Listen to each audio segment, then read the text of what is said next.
Hello viewers, Uranometria omnium asterisminum, I think, is this 1603 book from Johann Bayer, which is quite famous. I think War has introduced us to this book already. It's quite an important book.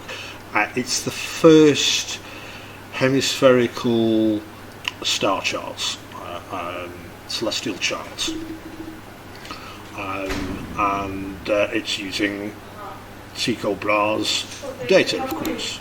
Now, what's really good about this is that it's got pictures in it, and so we've got the Great Bear here, and these three stars here are the three mourning maidens of the bier. And a bier is something you put a deceased pope on, according to Wikipedia. Now, the principal brightest star, the end star of this, is called Alkaid, and it's at 49 degrees and something. Now, also on here, we've got all these nice birds, and we've got a phoenix, and this is the first time this phoenix, the constellation of the Phoenix, has been in any star chart discovery of or been measured by Tycho Brahe at 42 degrees. Okay, so I left you with this, and we've got this line here at 49 degrees representing Alkaid. And then we've got this line here, which I was very suspicious of because it doesn't really kind of go properly to anything. It's sort of roughly in the area of this. And I realised that while this, I'm quite convinced that the Vesica Piscis is here, and that this line goes across straight through the gouge, and that it stays within the angle of the N. If I draw a precise 42 degree from the vertical, so 48 from the horizontal, so just 1 degree difference from this, from that right vertex of the hexagon, it will arrow up and it will go to a single pixel that's on there. Now there's these two tiny dots at the top of here, which I wouldn't dare show you. You can go and fetch the image and have a look at it. But they're in exactly the right position.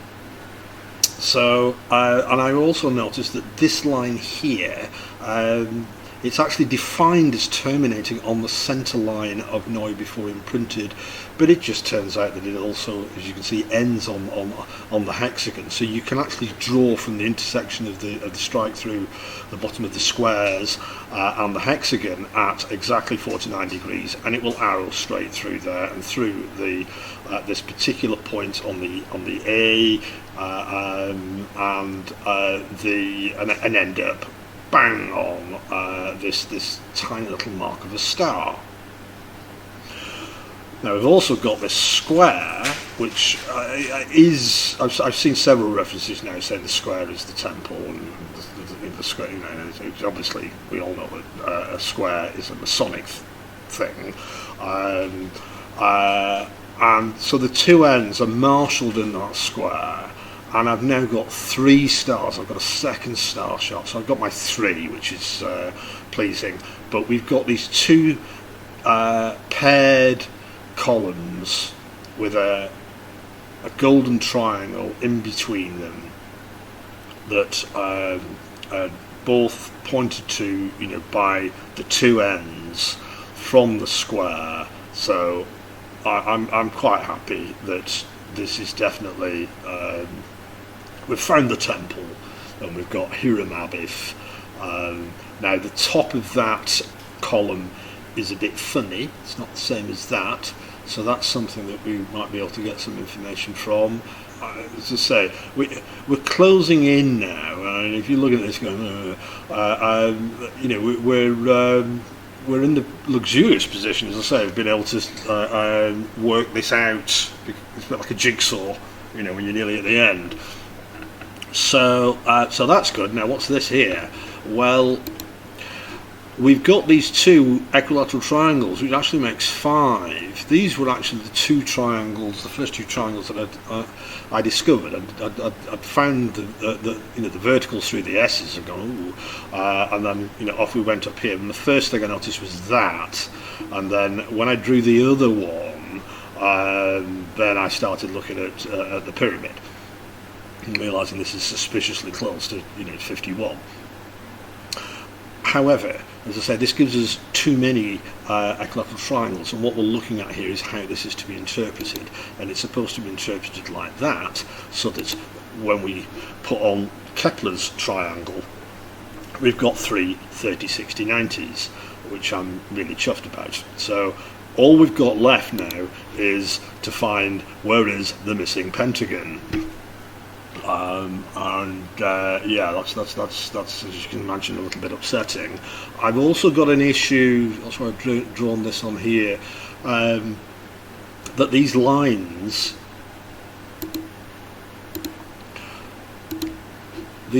here finish a little bit too high for where I'm defining the top of another line over here, and where the end of the pentagon is. I don't have a line here. And I know that looks kind of well nearby. Now it's nowhere near enough. So these 2 points will be vertices, and maybe then they are connected to the missing pentagram. There is a missing pentagram. Now I did set you a little practical test to do. I wasn't expecting very many people to do it, but I would like at least a couple of people, if you can, please, to give this a go. What this is about, apart from possibly giving you a way in which to demonstrate this yourselves, is about dragging you in to looking at this. Part of the whole problem here is getting people to actually look at your evidence. Because I keep hearing, I see my candidates everywhere, I see Oxford nowhere. Well, that's because you're not looking at the evidence that we're giving you. Now, the whole point of this page and all this magic geometry up here, the whole page, all of it, is all about Bygum and De Vere. Right, that's the message. Now, on its own, that's not going to blow away the authorship debate, but this one is a lot more problematic, and this is the killer app. And I think it's where a number of people came in and thought, well, surely that's game over. Now, I'm going to do redo my analysis of this. I've done some various spreadsheets and stuff on this, and looked at this, and looked at the Bible codes, which were these bogus things where some guy in Jerusalem, of all places, a published mathematician, was claiming that he found rabbinical scholars in the Torah. Now, it's just a word about this probability, because I keep seeing people saying, oh, and the chances of this are, and I know immediately, I don't care what number you've given me, that number did not come from the mathematician, it just came from the mathsy person. And the mathsy person thought, well, it's the alphabet size to the power of the number of characters in the rebus or whatever it is you're looking at, and that's the probability. And of course it's nothing like that, because you're dealing with a bag of Scrabble letters that are really nicely distributed, so you are going to find words in there far easier than all letters the same, for instance. It's got to have some, it has to make some kind of sense, and then the next problem is that, of course, this doesn't make some kind of sense. This isn't plain text.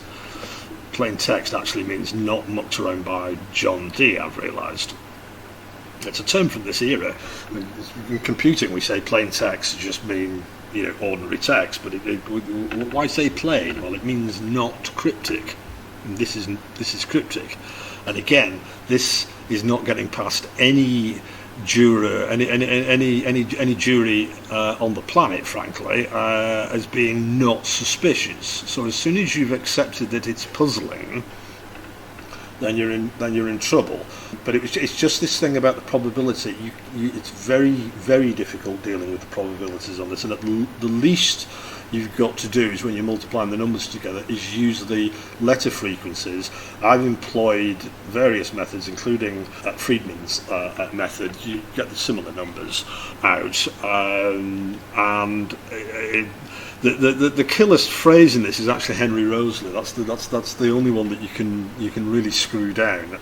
Because it's so long, even though it's chopped up. But that's it. I say Uranometria is now being referenced by this 42 degree from the vertical line that runs along the side of here, and we've now got our second star chart.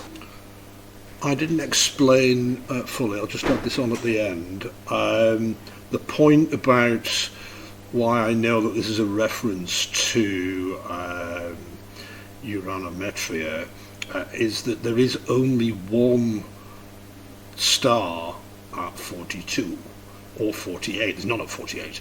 There's only one at 42, which is the Phoenix, and likewise for Alkide and this 49 degrees there is only one thing at 49 degrees. Most of the angles don't have anything on. So, and I'm certain that these angles are correct, because this pink line runs beautifully along the side of here, and this one runs absolutely perfectly. Zoom in on that. It's actually, that is running beautifully up the inside of the N.